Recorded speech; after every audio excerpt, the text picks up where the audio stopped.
Kenapa orang yang sering marah jarang merasa bahagia? Pernah nggak kamu ketemu atau mungkin kamu yang merasa menjadi orang yang kesenggol dikit langsung meledak, lalu di akhir hari rasanya kapek, kesal terus? Kenapa sih orang yang sering marah cenderung jarang merasa bahagia? Jawabannya bukan cuma karena sifat atau nasib. Ada penjelasan psikologis, biologis, sampai sosial yang bikin kemarahan berulang itu menggerus rasa bahagia pelan-pelan belau. Bagaimana cara lepas dari lingkaran marah kemudian capek kemudian nggak bahagia? Marah itu emosi valid, tapi kalau jadi default, ia menguras energi bahagia. Marah itu wajar. Dia sinyal bahwa ada batas dilanggar. Ada nilai yang penting buat kita. Masalahnya, kalau marah jadi mode bawaan atau default, ibarat aplikasi berat yang terus jalan di background, baterai jadi cepat habis duluan. Penelitian soal emosi negatif dan kesejahteraan psikologis menunjukkan bahwa frekuensi dan intensitas emosi negatif yang tinggi termasuk marah berkaitan dengan kepuasan hidup yang lebih rendah dan lebih sedikit momen emosi positif. Emosi negatif bukan musuh, tapi kalau mendominasi timeline harian, ruang untuk rasa syukur, tenang, dan senang jadi sempit.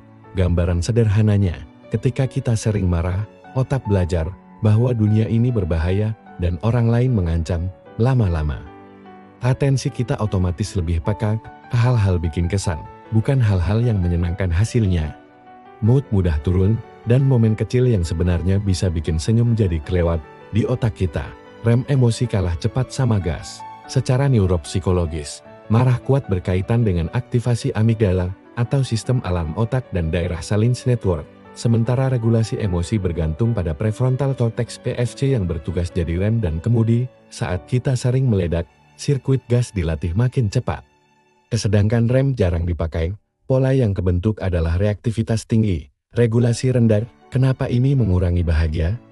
Karena bahagia butuh ruang untuk meregulasikan emosi, yaitu menilai ulang situasi, menunda respon, memilih ekspresi yang tepat. Orang yang terbiasa pakai strategi reappraisal cenderung punya kesejahteraan psikologis lebih baik. Sebaliknya, yang sering menekan emosi atau meluapkannya tanpa filter cenderung lebih stres dan hubungan sosialnya kurang sehat. Faktanya, stres berlarut bikin mood kusam setiap kali marah. Di sistem stres aktif, jantung berdetak cepat, napas dangkal, otot tegang, itu normal kalau singkat, tapi kalau berkali-kali sehari, tubuh nyantol di mode siaga. Teori perseverative cognition menyebutkan bahwa memikirkan kejadian bikin kesal berulang-ulang seperti ngedumel yang selalu replay di kepala. Misalnya, mempertahankan respons fisiologis stres lebih lama daripada peristiwanya sendiri. Akumulasi stres kronis ini berkaitan dengan kelelahan, tidur terganggu, dan penurunan mood. Hal tersebut menyebabkan untuk jauh dari bahagia, bahkan di jangka panjang.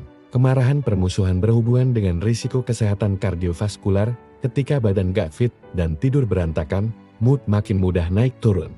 Ketika kita sering marah jarang berdiri sendiri, terkadang ada pola pikir yang ikut menyiram bensin, seperti mentrading dan asumsi niat. Misalnya dia sengaja bikin gue kesal, padahal belum tentu. Overgeneralization terhadap situasi tertentu, seperti kamu selalu telat, padahal baru 2 kali. Sikap yang labeling, dia emang pemalas, semua dianggap serangan pribadi. Berpikiran demandingness atau harusnya orang itu enggak boleh banget. Distorsi kognitif ini bikin persepsi kita jadi sempit. Dunia terasa penuh ancaman, orang lain selalu salah. Studi-studi CBT menunjukkan koreksi distorsi kognitif, menurunkan intensitas marah, dan meningkatkan kesejahteraan ketika cerita di kepala lebih seimbang. Emosi pun lebih stabil, dan menjadi ruang bahagia terbuka. Kita sering dengar, udah, keluarin aja semua, teriak biar plong.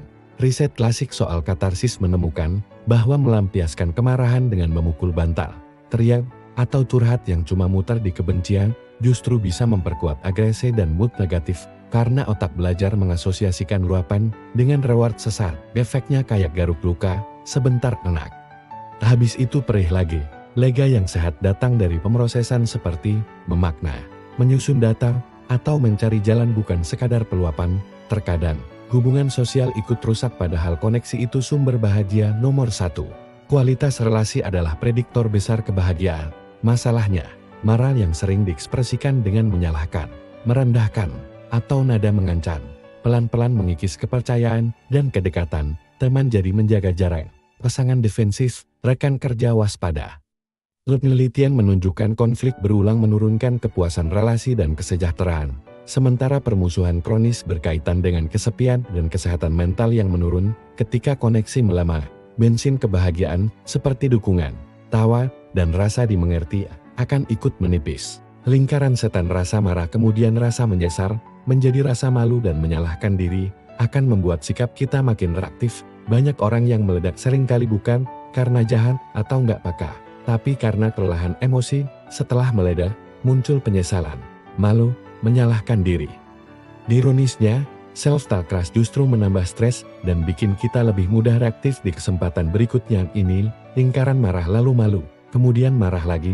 Jalan keluarnya bukan memusuhi marah, tapi mengubah cara kita berteman dengan marah.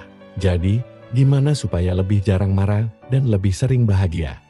Tujuannya bukan jadi manusia nggak pernah marah, itu unrealistik. Tujuan kita adalah marah yang sehat, marah yang jelas, proporsional, dan diarahkan ke solusi. Begitu muncul gelombang panas di dada, atau pikiran mulai ngomel, stop lalu. Napas 4-4-6, tarik 4 detik, tahan 4 detik, hembus 6 detik. Jeda mikro memberi waktu PFC menyalakan rem. Latihan pernapasan terbukti menurunkan aktivasi simpatis dan membantu regulasi emosi. Alih-alih memutar kenapa sih dia gitu? Coba reframe. Apa penjelasan alternatif yang tidak menyalahkan niat? Riset menunjukkan reappraisal meningkatkan mood positif dan menurunkan emosi negatif. Kurang tidur, lapar, overload pekerjaan, atau konflik yang belum selesai membuat sumbu pendek, katat, selama 1 minggu. Kapan meledak? Apa pemicunya? Kondisi badan saat itu. Data kecil ini ampuh untuk pencegahan. Latih marah, yang hormat volume suara diturunkan. Kata tetap tegas, hindari kamu selalu, atau kamu nggak pernah. Pakai aku dan kebutuhan spesifik. Fokus ke perilaku, bukan karakter. Hasilnya, pesan tetap sampai, relasi tetap terjaga, kebahagiaan bukan hadiah, dia ditanam. Kamu bisa mulai 10 menit sinar matahari, dan jalan santai lalu tuliskan 3 hal yang disyukuri tiap malam.